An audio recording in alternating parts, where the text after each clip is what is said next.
Presidential candidate Julian Castro happens to be with us, former HUD secretary under President Obama, former mayor of San Antonio.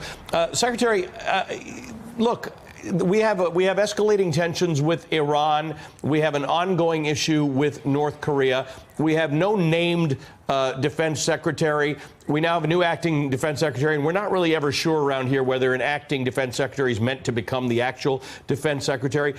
Is there any concern that you have about that spot not being filled? And basically, John Bolton, who's the president's national security advisor, seems to be setting military policy at the moment.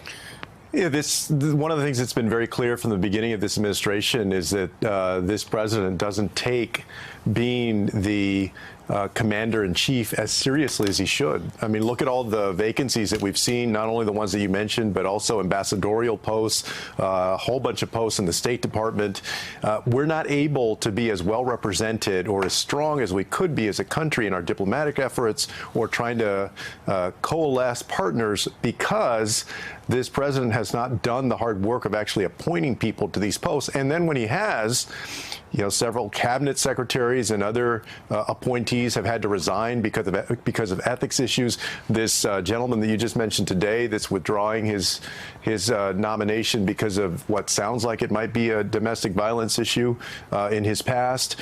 It has been total chaos, and the ones that are hurt because of it are Americans who depend on steady leadership, our allies who need our leadership, and also our men and women in uniform who are out there, who are on the line, who are depending on strong leadership here at home, and they're just not getting it. And this is just one more example of that. Let's talk about ICE. The president will have members of ICE working overtime next week as he is calling for raids looking to deport thousands of undocumented immigrants. If elected, you are calling for the breakup of ICE. If ICE were to be broken up, how would you deal with the millions of undocumented immigrants already here and those who are crossing the border, the thousands who are crossing the border?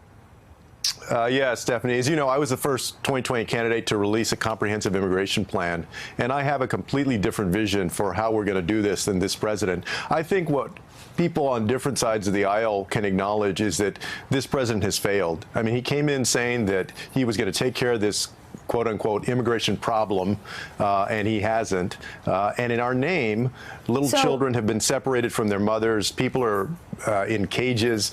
So to answer your question, yeah. So what I would do is, number one, I would make sure that that we maintain border security, and I believe that our border is as secure as it ever has been. I would ensure that we maintain it. But secondly, I would treat people with compassion and common sense and not with cruelty. I would make sure that we don't separate families, that we don't put people in cages, that we treat them like human beings.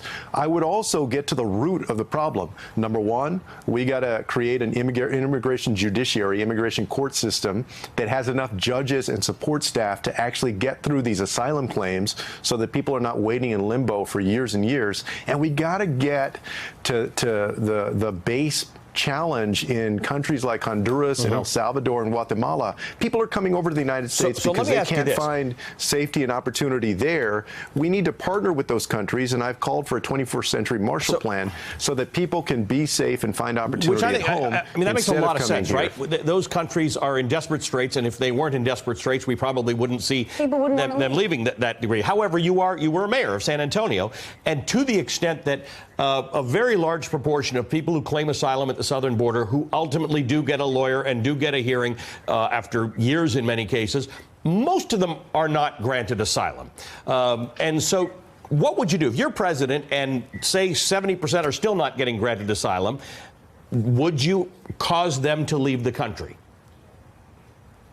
Well, not everybody does get asylum. And not everybody that's right. And this is an important point, but I do believe that when they make their asylum claim, that we should respect that claim. Yeah, I don't think everybody's arguing that everybody that claims asylum or wants to come into the United States is going to be able to do that. So what do you do with all of those immigrants who don't get asylum? Where do you send them?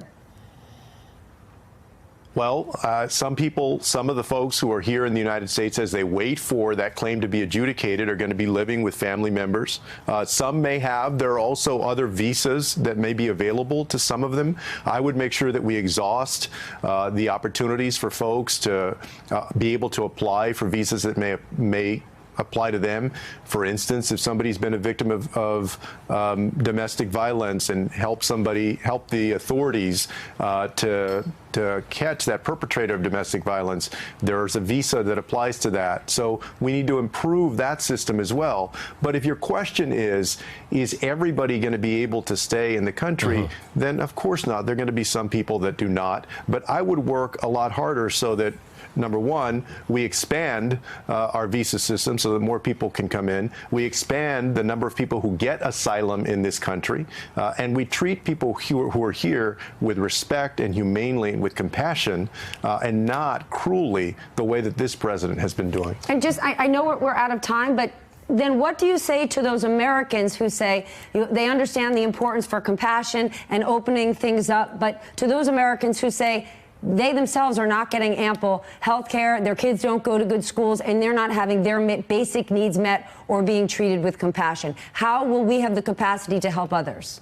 Well, that's why we need to ensure that everybody who wants Medicare in this country can get it. That's why I put out an education plan that ensures that no matter who you are in this country, no matter whether you live in a rural community or an urban one, that you can get a great public school education. These two things are not mutually exclusive. We can be humane and live up to the best of our ideals with people who are fleeing desperate circumstances and trying to find a better life, and treat them humanely and something that we can be proud of, and also ensure that we provide great opportunity and an economic boost to people and families and communities throughout the United States. And that's what I'm about. That's why I'm running for president, because I was one of those Americans that grew up in a family that was struggling, that knows what it's like to wonder if we're going to be able to pay the rent, that goes to the public schools and has also been able to achieve my dreams. I want to make sure that no matter who you are, you can achieve your dreams too. Secretary, you were the Secretary of Housing and Urban Development, so it's a topic you know a lot about, and it's a topic that would really help bridge the wealth gap in this country. It's a big struggle, and today you're launching a 3-part plan to make housing more affordable and to end homelessness, including expanding and reforming the Housing Choice Voucher Program, creating a renter's tax credit, expanding Pell Grants to cover housing, expanding access to medical and mental health care. You're releasing Part 2 now, right with us, I believe. What's that? What does that entail?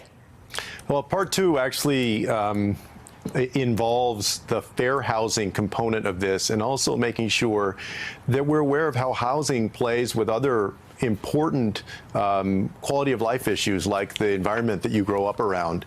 I was just in Flint a few days ago. Right. And going back to Flint and listening to the progress that's been made since the Flint water crisis started, and the progress that still needs to be made, was a very powerful reminder that too oftentimes where somebody lives determines something as straightforward but significant as whether they have clean water to drink or clean air to breathe. So we want to embrace policies that ensure that no matter what neighborhood you live in, that you have clean air, you have clean water, that you don't,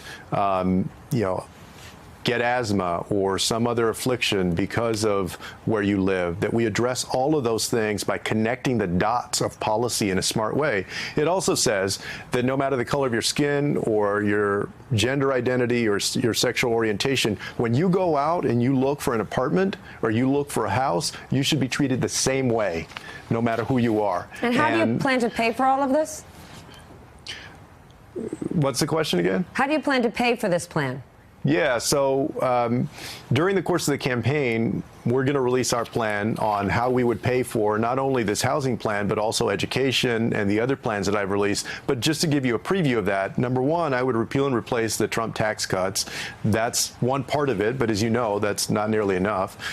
Secondly, I would close some of the major loopholes in our tax code. I would raise the top marginal tax rate.